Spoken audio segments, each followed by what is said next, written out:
क्यों करा जाता है पूर्णिमा का व्रत? पूर्णिमा का व्रत करने का कारण क्या है बताइए? आप इतने सालों से कर रही हो, कई माताएं कर रही होंगी पूर्णिमा का व्रत। एक समय फलाहार करती हैं, एक समय भोजन करती हैं। भोजन में खीर का होना जरूरी होता है पूर्णिमा के व्रत में, दूध की सामग्री होना जरूरी होती है पूर्णिमा के व्रत में। 12 महीने की पूर्णिमा करो मना नहीं है। और पूर्णिमा उठाने का भी समय होता है चैत्री। चैत्र के महीने की जो पूर्णिमा होती है, चैत्री पूर्णिमा पहली पूर्णिमा मानी जाती है, इसलिए चैत्री पूर्णिमा को सिद्ध पूर्णिमा कहते हैं, कार्य सिद्धात्री पूर्णिमा कहते हैं, सिद्ध करने वाले। मनोरथी पूर्णिमा कहते हैं, मनोरथी पूर्णिमा। इसलिए पूर्णिमा का व्रत कहां से उठाया जाता है? चैत्र के महीने की पूर्णिमा से पूर्णिमा का व्रत उठाया जाता है कि मैं महीने की पूर्णिमा करूंगी तो वो चैत्र पूर्णिमा से उसको उठा लिया जाता है।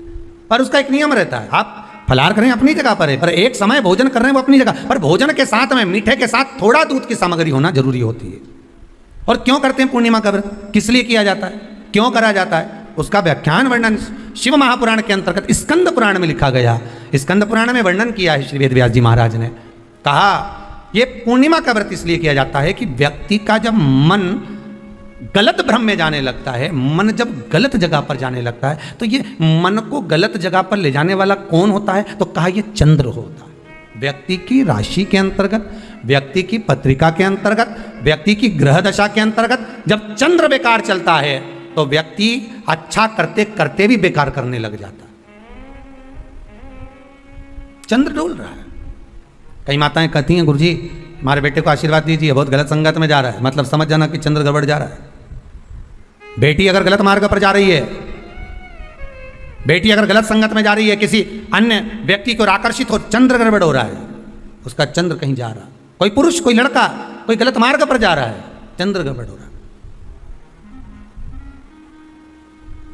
घर में जो क्लेश उत्पन्न होता है, घर में जो विवाद उत्पन्न होता है, उस विवाद को रोकने के लिए केवल चंद्र की ही, इसलिए तो पूर्णिमा घर की नारियां हमारे यहाँ हिंदू धर्म में यहाँ तक स्कंद पुराण में कह दिया कि प्रत्येक पूर्णिमा। आप लोग का कभी आप लोगों ने सत्यनारायण जी की कथा करवाई है? जितने लोग आस्था चैनल पर कथा सुन रहे हैं, जितने लोग फेसबुक यूट्यूब पर कथा सुन रहे हैं, यूट्यूब पर कथा का श्रवण कर रहे हैं, उनने कभी सत्यनारायण की कथा करवाई होगी। तो उसमें लिखा है हर कार्तिक, हर पूर्णिमा को, हर संक्रांति को ब्राह्मण सत्यनारायण भगवान की कथा या राजा या वैश्य कथा को कराता था या बढ़िया कथा कराता। सुनी कि नहीं सुनी बात? सत्यनारायण भगवान की कथा में लिखा है, स्कंद पुराण के अंतर्गत जो सत्यनारायण भगवान की कथा का स्मरण किया उसमें लिखा है प्रत्येक संक्रांति पूर्णिमा को सत्यनारायण की कथा करवाने लगा और ये योनि को प्राप्त हुआ, इस योनि से छूटा, इस योनि में गया। लिखा है, सब कुछ लिखा है।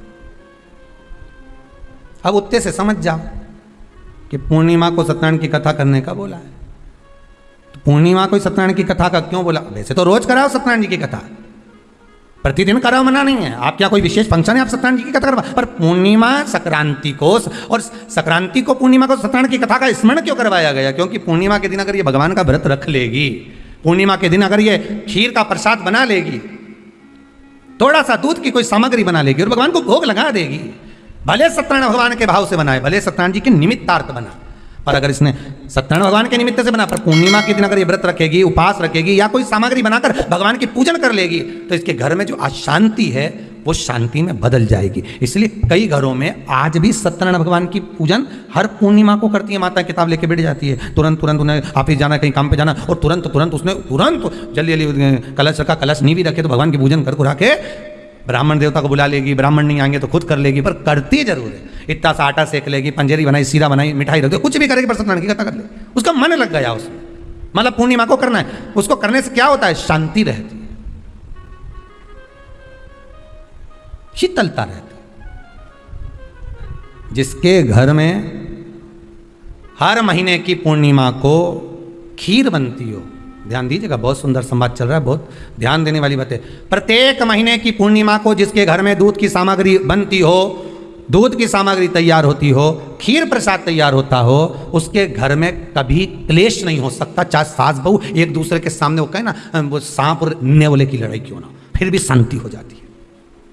पर प्रत्येक महीने की पूर्णिमा होना चाहिए। ये नहीं कि तुमने एक महीने की पूर्णिमा पे बना लिया और दूसरे महीने की पूर्णिमा को गायब कर दिया। फिर किसी ने कह दिया आज चूरमा तो बन रहा है, दाल बाटी तो बन रही है चूरमे के साथ में, लड्डू बन रहे हैं, तो काय को खीर बना रही हो? तो तुमने अब वो खीर प्रसाद